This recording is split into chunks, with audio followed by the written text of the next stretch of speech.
ಎಲ್ಲರಿಗೂ ನಮಸ್ಕಾರ. ಎಲ್ಲರಿಗೂ ನಂದು ಯೂಟ್ಯೂಬ್ ಚಾನಲ್ಗೆ ಸ್ವಾಗತ. ದಟ್ಟ ಅರಣ್ಯದಲ್ಲಿ ಸಣ್ಣ ಗುಡಿಸಲು ಕಟ್ಟಿಕೊಂಡು ಅಲ್ಲಿಂದ ಹೋಗುತ್ತಿದ್ದ ಜನರನ್ನು ದೋಚಿ ಅವರನ್ನು ಕೊಂದು ಅವರ ಒಂದು ಬೆರಳನ್ನು ತನ್ನ ಕೊರಳಿನಿಂದ ಹಾರಕ್ಕೆ ಸೇರಿಸಿಕೊಳ್ಳುತ್ತಿದ್ದ ಕುಖ್ಯಾತ ದರೋಡೆಕೋರ ಅಂಗುಲಿಮಾಲ. ಆತನ ಹೆಸರೇ ಆತನ ಕೃತ್ಯವನ್ನು ಸೂಚಿಸುತ್ತೆ. ಅಂಗುಲಿ ಎಂದರೆ ಬೆರಳು ಮತ್ತು ಮಾಲ ಎಂದರೆ ಮಾಲೆ. ಹೀಗೆ ಸುಮಾರು 999 ಮಂದಿಯನ್ನು ಕೊಲೆ ಮಾಡಿ ಅವರ ಬೆರಳುಗಳನ್ನು ತನ್ನ ಕೊರಳಿನಲ್ಲಿರುವ ಹಾರದಲ್ಲಿ ಹಾಕಿಕೊಂಡಿದ್ದ ಅಂಗುಲಿಮಾಲ ತನ್ನ 1000ನೇ ಕೊಲೆಗಾಗಿ ಕಾಯ್ತಲಿದ್ದ. ನೀನು ಒಂದು 1000 ಬೆರಳಿನ ಹಾರವನ್ನು ಕೊರಳಿಗೆ ಹಾಕಿಕೊಂಡರೆ ಅದರಿಂದ ನೀನು ಬೇಕಾದನ್ನು ಸಾಧಿಸಬಹುದು ಎಂದು ಅಂಗುಲಿಮಾಲನಿಗೆ ಯಾರೋ ಹೇಳಿ ತಪ್ಪು ದಾರಿ ಹಿಡಿಸಿದ್ರು. ಇದರಿಂದಾಗಿ ಆತ ಈ ದುಷ್ಕೃತ್ಯಕ್ಕೆ ಸಿಲುಕಿದ್ದ. ಬಾಲ್ಯದಲ್ಲಿ ತುಂಬ ಬುದ್ಧಿವಂತ ವಿದ್ಯಾರ್ಥಿಯಾಗಿದ್ದ ಅಂಗುಲಿಮಾಲ ಕೆಟ್ಟ ಜನರ ಸಹವಾಸಕ್ಕೆ ಸಿಲುಕಿ ಕ್ರೂರತೆಯನ್ನು ಮೈಗೂಡಿಸಿಕೊಂಡಿದ್ದ. ಹೀಗೆ ತನ್ನ ಒಂದು 1000 ಬಲಿಗಾಗಿ ಕಾಯುತ್ತಲಿದ್ದ ಅಂಗುಲಿಮಾಲನ ಕಂಡರೆ ಸುತ್ತಮುತ್ತಲಿನ ಹಳ್ಳಿಯವರು ಭಯಪಡ್ತಿದ್ರು. ಆತ ಇರುವಂತಹ ಅರಣ್ಯದಲ್ಲಿ ಸಾಕಲು ಯಾರೂ ಮುಂದಾಗ್ತಾ ಇರಲಿಲ್ಲ. ಈಗಾಗಲೇ 999 ಮಂದಿಯನ್ನು ಕೊಂದಿರುವ ಅಂಗುಲಿಮಾಲ 1000ನೇ ವ್ಯಕ್ತಿಗಾಗಿ ಕಾಯುತ್ತಲಿದ್ದ. ಬೆಟ್ಟದ ಕೆಳಗಿದ್ದ ತನ್ನ ಗುಡಿಸಲಿನಲ್ಲಿ ಕುಳಿತಿದ್ದ ವೇಳೆ ಆತನಿಗೆ ದಾರಿಯಲ್ಲಿ ಸನ್ಯಾಸಿ ಒಬ್ಬ ಹೋಗುವುದು ಕಾಣುತ್ತೆ. ಅದು ಬೇರೆ ಯಾರೂ ಅಲ್ಲ, ಭಗವಾನ್ ಬುದ್ಧ ಆ ದಾರಿಯಲ್ಲಿ ಹೋಗ್ತಾ ಇರ್ತಾರೆ. ಆತ್ಮವು ಒಳ್ಳೆಯದು ಇದ್ದಷ್ಟು ಕೊಲ್ಲುವುದರಿಂದ ತನಗೆ ಹೆಚ್ಚಿನ ಶಾಂತಿ ಸಿಗುವುದು. ಈ ಸನ್ಯಾಸಿಯ ಬೆರಳನ್ನು ತನ್ನ ಕೊರಳಿನಲ್ಲಿರುವ ಮಾಲೆಗೆ ಸೇರಿಸಿಕೊಳ್ಳುವೆ ಎಂದು ಅಂಗುಲಿಮಾಲ ಯೋಚಿಸತೊಡಗುತ್ತಾನೆ ಮತ್ತು ಆತ ಭಗವಾನ್ ಬುದ್ಧನ ಬಳಿಗೆ ಹೋಗಲು ಪ್ರಯತ್ನಿಸುತ್ತಾನೆ.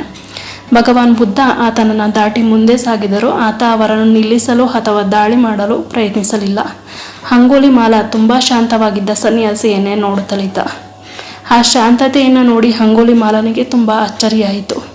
ಅವರನ್ನು ಕೊಲ್ಲಬೇಕು ಎಂಬುದನ್ನು ಕೆಲವು ಕ್ಷಣಗಳವರೆಗೆ ಮರೆತೇ ಬಿಟ್ಟಿದ್ದ. ನಾನು ಅವರ ಮೇಲೆ ಹಿಂದಿನಿಂದ ದಾಳಿ ಮಾಡುತ್ತೇನೆ ಎಂದು ಯೋಚಿಸುತ್ತಾ ಅವರ ಹಿಂದೆ ಓಡಲು ಪ್ರಯತ್ನಿಸಿದ. ಆದರೆ ಆತ ಎಷ್ಟೇ ವೇಗವಾಗಿ ಓಡಿದರೂ ಭಗವಾನ್ ಬುದ್ಧನನ್ನು ಹಿಡಿಯಲು ಸಾಧ್ಯವಾಗಲಿಲ್ಲ. ಅಂಗುಲಿಮಾಲ ಓಡುತ್ತಿದ್ದರೆ ಬುದ್ಧ ನಡೆಯುತ್ತಲಿದ್ದರು. ಅಂಗುಲಿಮಾಲ ಹಾಗೆ ಓಡುತ್ತಲೇ ಇದ್ದ. ಭಗವಾನ್ ಬುದ್ಧನ ಹಿಂದೆ ಓಡಿ ಸುಸ್ತಾದ ಅಂಗುಲಿಮಾಲ ಕೊನೆಗೆ ಅಲ್ಲೇ ನಿಂತು ಬೊಬ್ಬೆ ಹೊಡೆಯುತ್ತಾನೆ. ಓ ಸನ್ಯಾಸಿಯೇ, ದಯವಿಟ್ಟು ನಿಲ್ಲು. ಇದಕ್ಕೆ ಉತ್ತರಿಸಿದ ಬುದ್ಧ, ನಾನು ಕೆಲವು ವರ್ಷಗಳ ಮೊದಲೇ ಎಲ್ಲ ದುಷ್ಟತೆಯನ್ನು ಬಿಟ್ಟಿದ್ದೇನೆ. ಈಗ ನೀನು ಇದನ್ನೆಲ್ಲ ನಿಲ್ಲಿಸುವ ಸಮಯ ಬಂದಿದೆ.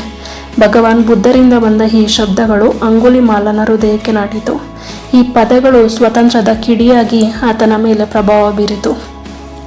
ಭಗವಾನ್ ಬುದ್ಧರ ಕಣ್ಣುಗಳನ್ನೇ ತದೇಕಚಿತ್ತದಿಂದ ನೋಡಿದ ಅಂಗುಲಿಮಾಲನಿಗೆ ಅವರ ಒಳಗೆ ಒಂದು ಸತ್ಯವು ಸುಡುತ್ತಲಿದೆ ಎಂಬುದು ಮನವರಿಕೆಯಾಯಿತು. ಆ ಆಧ್ಯಾತ್ಮ ಗುರು ಅದಾಗಲೇ ಆತನ ಹೃದಯವನ್ನು ಕರಗಿಸಿ ಆಗಿತ್ತು. ಆತನ ಕಣ್ಣುಗಳಿಂದ ಕಣ್ಣೀರು ಹರಿದು ಬಂತು. ಭಗವಾನ್ ಬುದ್ಧನ ಕಾಲುಗಳಿಗೆ ಬಿದ್ದ ಅವನು ತನಗೂ ಕೂಡ ಜೀವನದಲ್ಲಿ ಇದೇ ರೀತಿಯ ಶಾಂತಿ ಮತ್ತು ಸಂತೋಷ ಸಿಗುವಂತೆ ಮಾಡಬೇಕು ಎಂದು ಅಂಗಲಾಚಿದ.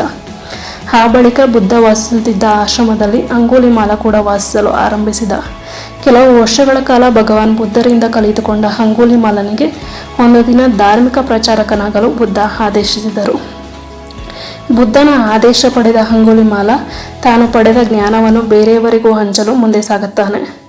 ಭಗವಾನ್ ಬುದ್ಧ ಆತನನ್ನು ಭೇಟಿಯಾಗುವ ಕೆಲವು ವರ್ಷಗಳ ಮೊದಲು ಇದ್ದ ಅಂಗುಲಿಮಾಲ ಈಗ ಸಂಪೂರ್ಣವಾಗಿ ಬದಲಾಗಿದ್ದ. ಎಲ್ಲ ರೀತಿಯ ನಕಾರಾತ್ಮಕವನ್ನು ನಿಭಾಯಿಸುವುದು ಹೇಗೆ ಮತ್ತು ಹೃದಯದಲ್ಲಿ ಶಾಂತಿ ಪಡೆಯುವುದು ಹೇಗೆ ಎಂದು ಆತನಿಗೆ ಈಗ ತಿಳಿದಿತ್ತು. ಹಲವಾರು ಜನರನ್ನು ಕೊಂದ ಅದೇ ಹಳ್ಳಿಗೆ ಅಂಗುಲಿಮಾಲ ಮತ್ತೆ ಹೋದ. ಆತ ಬದಲಾಗಿದ್ದರೂ ಜನರು ಮಾತ್ರ ಆತನನ್ನು ನಂಬುವ ಸ್ಥಿತಿಯಲ್ಲಿ ಇರಲಿಲ್ಲ. ಜನರು ಆತನ ಮೇಲೆ ಕಲ್ಲು ಮತ್ತು ದೊಣ್ಣೆಗಳಿಂದ ದಾಳಿ ಮಾಡಿದರು. ಇದರಿಂದ ಮೈ ಮೇಲೆಲ್ಲ ಗಾಯಗಳಾದರೂ ಅಂಗುಲಿಮಾಲ ಮಾತ್ರ ನಗುತ್ತಲೇ ಇದನ್ನು ಸಹಿಸಿಕೊಳ್ಳುತ್ತಿದ್ದ. ದೈಹಿಕವಾಗಿ ತೀವ್ರ ನೋವಾಗಿದ್ದರೂ ಅದನ್ನು ಕಡೆಗಣಿಸಿ ಆತ ನಗುತ್ತಲೇ ಮುಂದುವರಿಯುತ್ತಲಿದ್ದ. ಅಲ್ಲೇ ನಿಂತಿದ್ದ ವ್ಯಕ್ತಿಯೊಬ್ಬರು, ಇಷ್ಟು ಗಾಯವಾಗಿ ರಕ್ತ ಸೋರುತ್ತಿದ್ದರೂ ನಿನ್ನ ಮುಖದಲ್ಲಿ ನಗು ಮಾತ್ರ ಹಾಗೆ ಇದೆಯಲ್ಲ, ಅದು ಹೇಗೆ ಸಾಧ್ಯ ಎಂದು ಪ್ರಶ್ನಿಸಿದರು. ಇದಕ್ಕೆ ಉತ್ತರಿಸಿದ ಅಂಗುಲಿಮಾಲ, ಕೆಲವು ವರ್ಷಗಳ ಮುಂಚೆ ತಾನೇ ಬಿತ್ತಿದ ಬೀಜವೇ ಇಂದಿನ ಜನರ ಪ್ರತಿಕ್ರಿಯೆಯಾಗಿದೆ. ನನ್ನ ಕರ್ಮವು ನನಗೆ ಮರಳಿ ಸಿಗುತ್ತಿದೆ. ದೈಹಿಕವಾದ ಹೊರಗಿನ ತೊಡಕುಗಳು ಅಂತರಂಗದ ಶಾಂತಿಯ ಮೇಲೆ ಪರಿಣಾಮ ಬೀರದಂತೆ ಇರಲು ಆತ ಕಲಿತಿದ್ದ.